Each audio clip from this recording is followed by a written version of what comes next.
Could you tell us a little bit about End of Nations? Yeah, End of Nations is a persistent online real-time strategy game. So what we're really trying to do is take the RTS genre and kind of push it into the next century.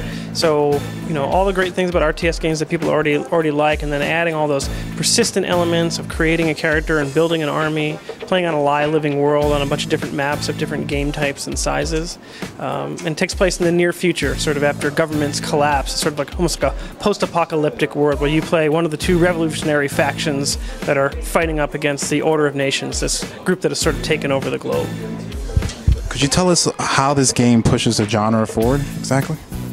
Yeah, one of the big ways is just massive online persistence. So all the real-time strategy games for the last, I don't know, 10, 15, 20 years have been relatively the same.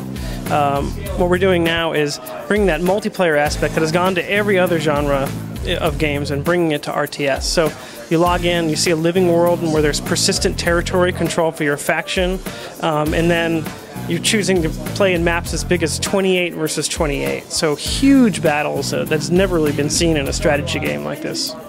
What are some strategies you would say works best with playing this game? Well, it really depends map to map, which keeps it really interesting. I think some of the strategy that works really well is to have a good combination of units. So every unit is particularly good against a different other kind of unit, and putting together your companies, your loadouts, in a way that you can react to any situation is definitely a good strategy. We don't have traditional base building where you build bases and then pump out units. You're actually choosing your company and structures before you go into the map, and those are the ones you're playing with. That's a little bit different from previous RTS I've played. Since this is an MMO, I imagine as you progress within the game and you're trying to take over territories, each map offers a different experience.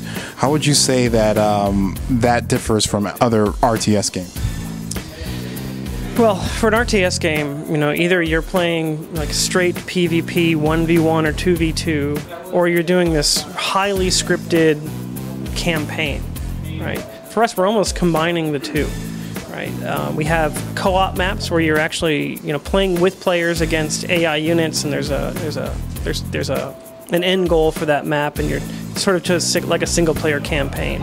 But at the same time, you could hop right out of that map, jump into, like, say, a 4 versus 4 or a 12 versus 12 PvP map, and have a totally different game style and gameplay all within, you know, the same hour.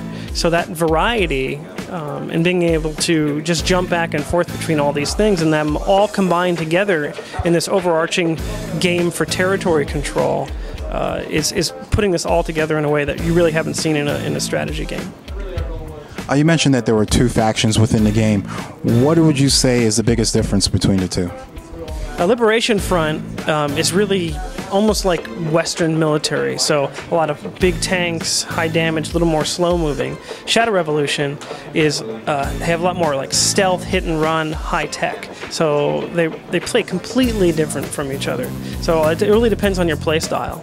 If you're the type of person who likes micromanaging units, for instance, controlling all different unit abilities, then maybe there's a certain Shadow Revolution units that really lend itself to that kind of gameplay. But if you just want to go in, kind of just play around, you know, there's certain units on Liberation Front where you can kind of hunker down and play defensively. So we do that, so there's a lot of different play styles that we cater to. Right, so when is this game slated for release? Well, we just finished closed beta 4. We're getting really close. We're a free-to-play game, so we don't feel the need to make that decision to almost the last minute. But I can say we're getting real close at this point.